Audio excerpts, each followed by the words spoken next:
Hi, everyone. Welcome to our program today. I'm Elizabeth, registered therapeutic counselor and ADHD coach, where we talk about all sorts of aspects with the ADHD life, with relationships, whether it be your significant other, your children, parents, anyone at all, people that you work with, just learning more about what can make life better and how we can understand each other and just have a better quality of life.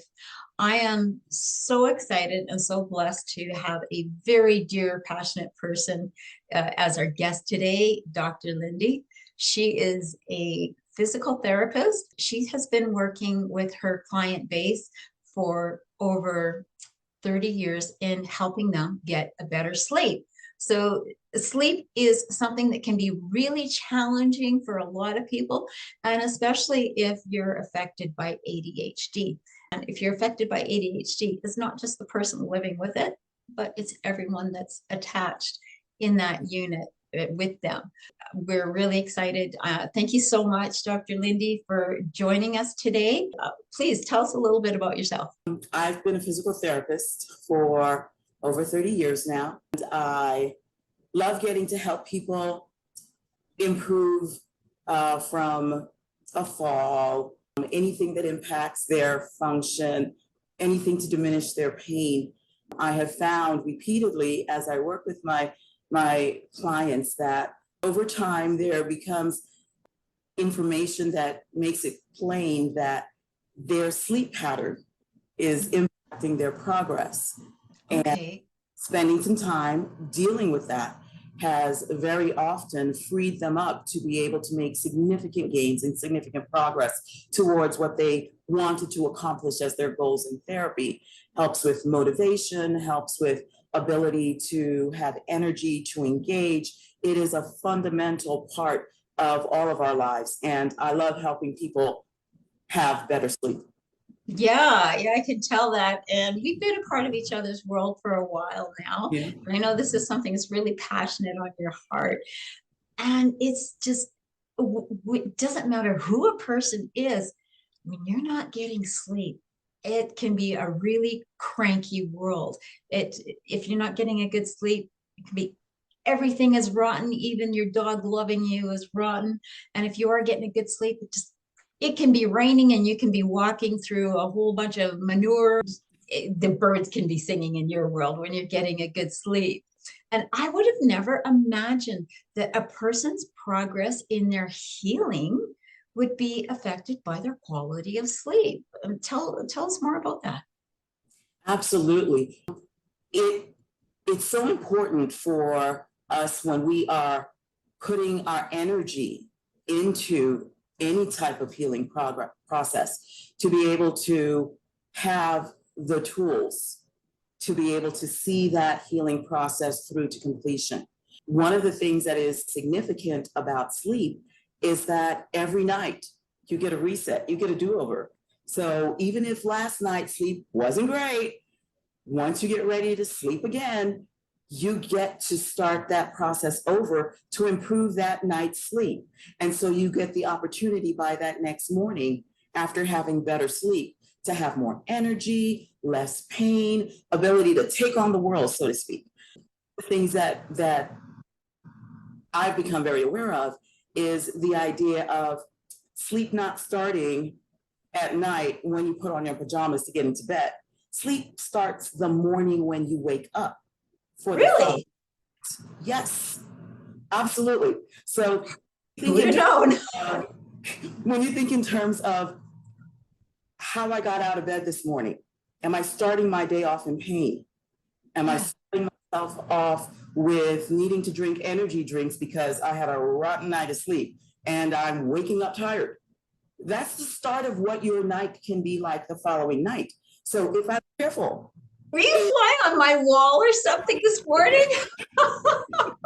If I'm careful in the positions I sleep in, how I'm getting out of bed so that I'm not starting up my pain pattern, what I can do to energize myself first thing in the morning. If I'm careful throughout the day of when I hydrate, what meals I'm eating, when I stop eating, when I stop hydrating, All of those things are factors. When I get out into the sun, all of those things are factors in driving my body's ability to be ready for sleep when it's time to sleep again. And Wow. set myself up for a night of better sleep. Oh my gosh, there's so many different details and aspects of it. I would have never fathomed that my good night's sleep is going to start from the morning, and even right from when I open my eyes and even get out of bed. Yes. And I know that I always tell my client base that ADHD is like diabetes of the brain, in the aspect of you have to be sure you're hydrating properly and enough. You have to be eating healthy foods and eating regularly, whether you want to or not. And, you know, as far as that goes for functioning well with the mind. Right. But I would have never imagined that it works that way with sleeping too.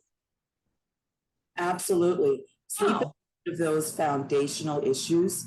If you think of any goal that you have that you want to accomplish, whether it is completing a degree, getting a promotion at work, losing weight, beginning a more healthy lifestyle, if you're not getting good sleep, even the smallest step in that direction to make progress towards meeting that goal, it is stymied. It is Okay. in order to be able to accomplish it just by virtue of how do I get a clear head? How do I Right. plan out what those steps are? Or if I know the steps, how do I motivate myself to get them done when I'm just tired and dragging all day because Oh, I'm not? wow. And I imagine if somebody's not getting a lot of sleep, you know, much like if a person is not eating enough and hydrating enough, they have the brain fog with, you know, in the ADHD world, brain fog is is the thing. And I guess even too with I know myself, if I'm not getting enough sleep, that I get that brain fog. And sometimes I'll just be standing there saying, what was I doing? And I'm thinking, I'll just say, I need a nap. I Yes, just need a nap. And yeah, so I imagine that it affects a person's safety too, that if they're driving, they could be considered impaired if they're too tired, or at work, then they're more prone to injury. there are Yeah. significant studies that indicate increased risk of accidents and injury to self and to others by virtue of not sleeping enough. If you are in any way involved in a job that requires you to drive, sleeping impaired, as in not sleep, I mean, driving impaired, as in not sleeping well before you get behind the wheel, is a significant issue for people whose livelihoods are dependent on them being alert and behind the wheel. If you're using heavy machinery, same thing applies. You Oh, know, yeah. there really is a basis where you won't even realize how much poor sleep was affecting you until you start to have better sleep, because Right. then you see the difference and you can really compare. Right. Wow. And you said something that I know that you meant, you said impaired, sleeping impaired, and I know that you meant something else, like driving impaired. But even when you said Right. sleeping impaired, I thought, you know what? I bet you people are sleeping impaired, and things that just even at night when they're in bed, there's stuff that interrupts with their sleep. Throughout the night, there can be things that interrupt sleep. Sleep has a lot to do with how quickly you can fall asleep once you get into bed and you decide Yeah. to sleep. What kinds of things wake you up? Are you a very light sleeper? Every sound, every light wakes you up. If that's the case, can you go back to sleep? If you wake up in the middle of the night to go use the bathroom, can you get back to sleep once you get back into bed? Some people can and some people can't. If you have habits of getting into bed and doing something like checking your emails or scrolling social media or watching TV or even reading a book, those kinds of things can teach your body, when I'm in this bed, I'm not ready to sleep, Oh, and wow. impact your sleep pattern. I've had people who I've helped with their sleep who have told me, oh, for years I haven't slept well. I'll get into bed and I'll read for 20 minutes and then I'm awake for 2 hours. So I said to her, let's do an experiment. How about if you take your reading out to the couch for those 20 minutes before you get into bed and then get into bed? Right. The first 2 weeks, it was an adjustment. But after that, she was able to fall asleep as soon as she got into bed. So Okay. it's training your body. When I get into bed, I get into bed because I'm tired, because it's time to sleep. So learning that that is what you do to help your body be aware of when I'm in bed, I sleep, that is an important factor. Right. So yeah, that explains a lot. So I shouldn't be using my bed, sit in bed, watch TV and fold laundry or do homework. Something like that is probably not a good idea. That makes sense when you say get out of bed and go read. I remember a couple times, sometimes I'll wake up if I can't go to sleep, actually getting out of bed and going sitting in my recliner chair and doing mind dumping mind. And I noticed that those times when I did it in another room, in opposed to when I just sat in bed and did it, I went to bed, fell asleep much easier. So that's pretty fascinating. How would say parents that have young kids deal with something like that if maybe their kids wake up frequently at night or even I know some families where their younger kids will actually sleep with them, how or say your partner snores or something, how would you work with that? Well, if you are in a situation where you have other factors that impact your sleep, it becomes very important for you to control the factors that you can. So if you have young children, perhaps think about getting them on a sleep-wake cycle that makes sense for the entire family. So no late evening or late afternoon napping if possible, so that when it comes time for bedtime, they will actually be ready for their bedtime at their bedtime. Having the whole family get on board in terms of the sleep journey. It really is not for just one person. It really is for all the people who live in that household. You and your partner will end up impacting each other's sleep. So both of you going on that journey together tends to be more beneficial than one person trying to fix their sleep if there are two people involved. That makes sense. I know I've had pets for most of my life, and a lot of them they like to sleep with me. I know spots, and one of them, she is quite insistent that she comes under the blanket and she likes to lay across my arm and she likes me to have my arm across her. And I don't mind that. I can sleep quite easily, but I'll find that if I'm sleeping, she'll come and she'll lift the blanket up.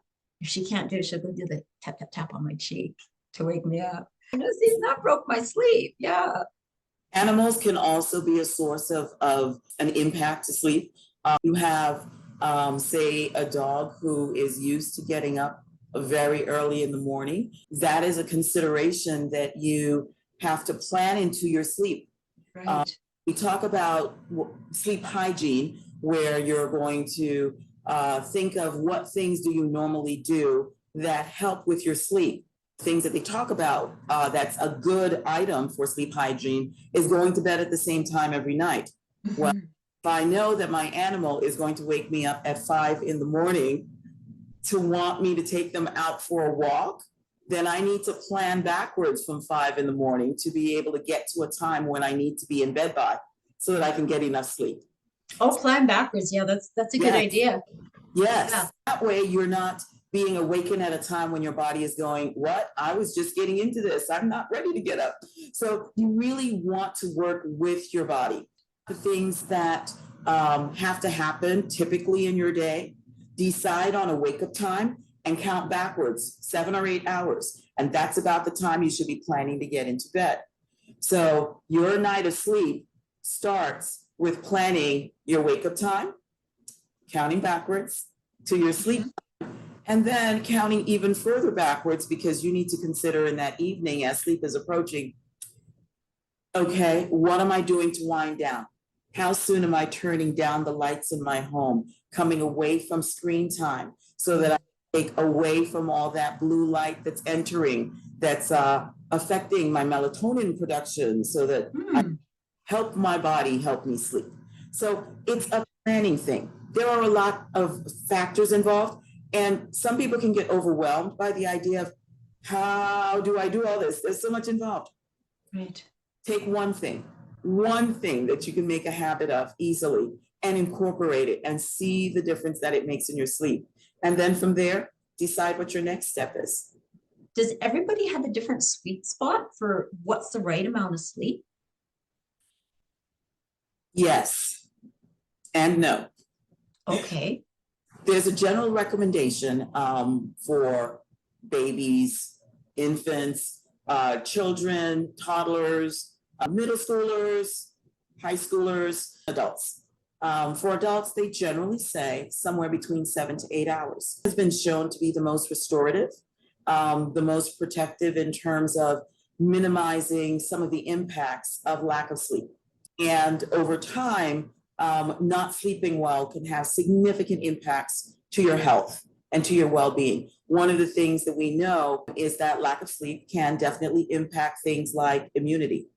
So think of flu season, you definitely want to make sure that you're getting enough rest so that your body, should it be exposed to the cold or the flu, will be able to fight better than it would otherwise be able to without sleeping well.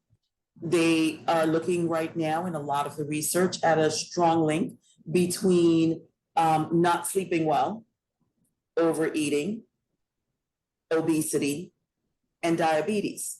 When we're looking at overall health, we need to consider, what is the amount of sleep that I need? For instance, one way to kind of find out is, if you don't have anything going on a particular day, and you just let your body sleep, take all the sleep at once, figure out, what time did I go to bed last night? What time did my body wake me up without an alarm clock? That's going to start indicating to you how many hours of sleep you need. And then you can put your life around that. I know that with the ADHD mind, when we wake up, once our eyes are open, we're not thinking, oh yeah, wow, what a nice day. I can hear the birds singing. We think, oh my gosh, I'm awake. I got to get up and get the kids' lunches ready. I got to throw a load of laundry in. Oh my gosh, I still have to take stuff out of the dryer. I need to unload the dishwasher. Oh, the cat has to go to the vet today. Frank has to go to the dentist today. The list is just right, and that's just within the first 30 seconds that we've thought all of that. Do you have any suggestions, like, as to how a person gets to say, okay, no, never mind that stuff. Just enjoy waking up. You know, a moment of mindfulness. It's okay for whatever happens in the first 30 seconds. We're going to let that just bubble up and be what it is. Okay. But you can pick what tools you want to be able to set yourself up for success. All right. I personally like Post-its. A Post-it right by your bed, reminding you to take 3 deep, mindful breaths before you launch into your day. That may help you just get yourself centered on, what are the important things that I need to make sure that I do? What are the important things that I need to avoid? Maybe another Post-it on your mirror that reminds you, I am choosing to sleep well tonight. Yeah. In that moment, while you're brushing your teeth, can you have a conversation with yourself about, hey, what things am I going to try today that are going to help me sleep better when I get into bed tonight?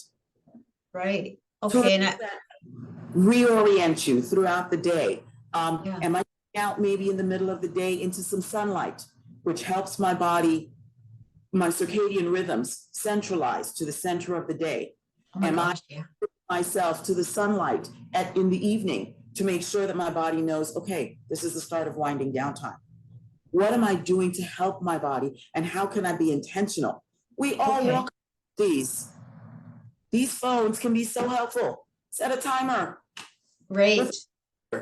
Hey, a mindful 5 minutes right now about planning the rest of your evening so you sleep well. Whatever it takes to help you remember, do those things, because those are gifts to yourself, not just for that day, but for better sleep that night.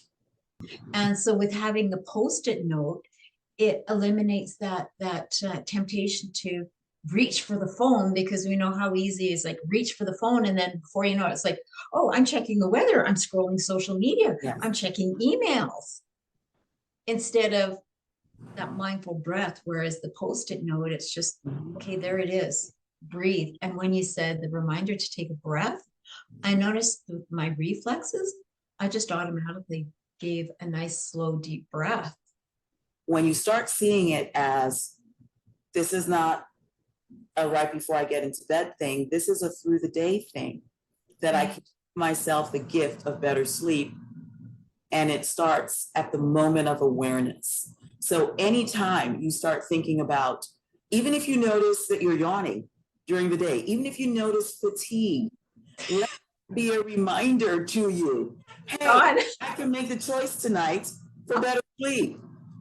Let it be your reorienting point to say, you know what? Let me decide from this point in the day, what can I do to have better sleep tonight? Right.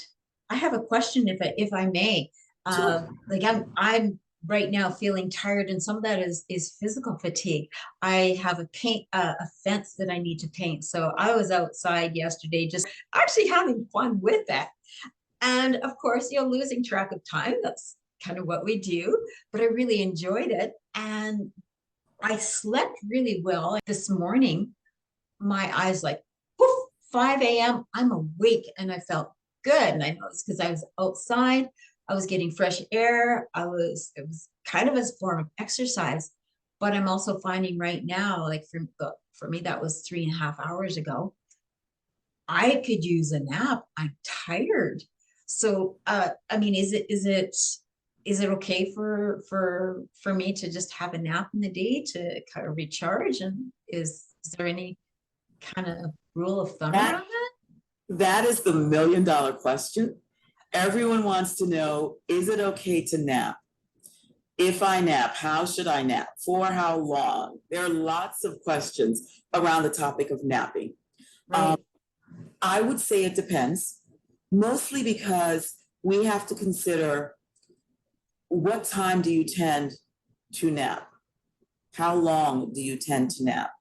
If you are napping and being awakened because you've set your timer to wake you up in 20 minutes, for some people, they can feel very groggy after that. 20 minutes is in the middle of what we call your REM sleep cycle. Okay. When you wake up in the middle of your sleep cycle, sometimes it can just feel worse. Right. Skipping the nap altogether. Sometimes what I'll recommend is, if someone has the time, rather than sleep for 20 minutes, then just sleep for a full REM cycle, which is about 45 minutes. Okay. Yeah. That's a solid nap, which should really have you feeling pretty rejuvenated. However, like caffeine, avoid after 2 p.m. in the afternoon if you have any hope of having a good night of sleep. Yeah. Yeah. Your timing wouldn't be horrible, because you're well in advance of that 2 p.m. timeline. But as you're thinking about your going to sleep time being close to 9:30 p.m., you really want to make sure there's enough time between waking from a nap and going to sleep at night. If you find that you're regularly taking a nap and your sleep cycle gets disrupted, then removing the nap is probably the first thing to try to get your sleep cycle back on track. You have to know the cycle of life that you're in. Figure out ways sometimes to rest without napping. And if you're feeling that constant call of needing that nap, then we need to discuss, how rejuvenating is your sleep? What do we need to do to improve your sleep so that you don't necessarily feel a nap during the day is required for you to really be able to go get it and, conquer the things that you need to do in your day. And it just kind of boils down to having the right tools for the right task. Exactly. That's wonderful. You just have so much, a wealth of knowledge around this. And I can see so many benefits to having that good sleep. And I know that there's going to be people that are going to want to reach out to you. I know that you have your contact information, and I'm just wondering how people can reach out to you. Well, ideally, right now, people can reach out to me by email, and I know that you will be providing Okay. information. I love to help people work on their sleep and help them figure out the steps to sleep better. That's awesome. And for people that, we're in different locations, are you able to do Zoom meetings with them to work on their sleep patterns? I am. So they can go ahead and get in contact with me, and we can talk about what their needs are individually related to sleep. Feel free to get in contact, and I will be interested and willing to work with you to help you have better sleep. Oh, that's wonderful. Well, thank you so much for joining us today, Dr. Lindy. This has just been such a wealth of knowledge. And so you heard that, everyone. You can reach out to Dr. Lindy to find out more about sleep and just how imperative that sleep is. Sleep is just as equally important to us as breathing, as eating, as staying healthy. Is such an important component. So thank you so much for joining us today. Thank you, everyone, for tuning in. I'm Elizabeth. Have yourself a fabulous day. Be blessed and reach out. If you have more questions, please, by all means, reach out. And it's been a pleasure. Thank you so much, everyone. Thank you.